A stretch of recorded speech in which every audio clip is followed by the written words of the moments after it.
Hello everyone, আসসালামু আলাইকুম। কেমন আছেন সবাই? নতুন একটি ভিডিও দেখার জন্য সবাইকে ওয়েলকাম। আজকে একটি ফ্যান পায়জামা তৈরি করে দেখাবো।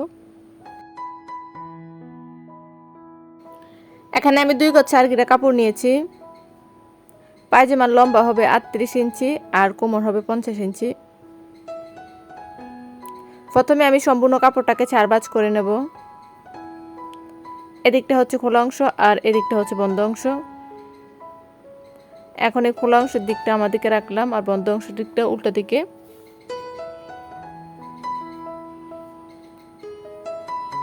প্রথমে আমি কাপড়টাকে মেপে আপনাদের দেখিয়ে দেই 2 গজ 4 গিরায় কত ইঞ্চি কাপড় হয়। এখানে 41 ইঞ্চি কাপড় হয়েছে।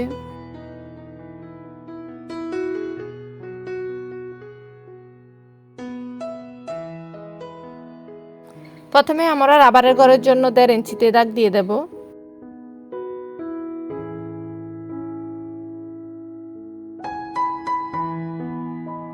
তারপর এখন কোমরের মাপটা নেব। আপনারা এই বন্ধ অংশের দিক থেকে কোমরের মাপটা নেবেন।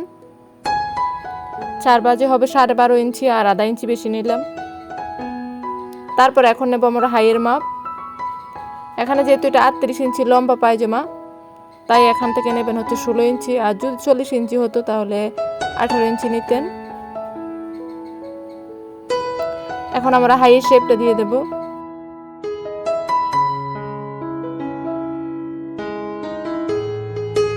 তারপর এখন আমরা পায়ের দিকের মাপটা নেব। এদিকটায় বাঁশ দিয়ে সেলাই করার জন্য 1.5 ইঞ্চি মতো দাগ দিয়ে দিলাম।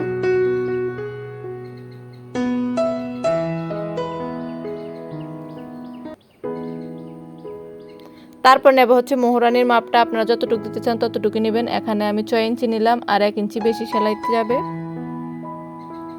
তারপর এখান থেকে দাগটা হাই পর্যন্ত মিলিয়ে নেব।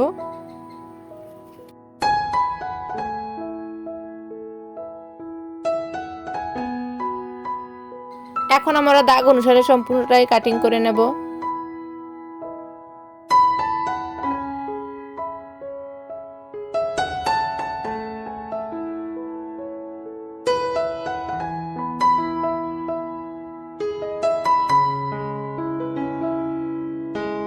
আশা করি খুবই সহজভাবে বুঝতে পেরেছেন। ভিডিওটি ভালো লাগলে প্লিজ একটি লাইক দিবেন এবং ফেসবুক পেজটি লাইক করবেন, চ্যানেলটি সাবস্ক্রাইব করে দিবেন। এরকম আরো সুন্দর সুন্দর ভিডিও পেতে চ্যানেলের সাথেই থাকবেন।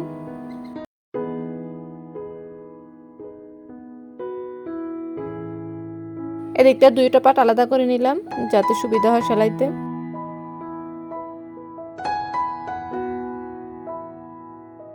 আজকের মতো এখানে শেষ। আল্লাহ হাফেজ।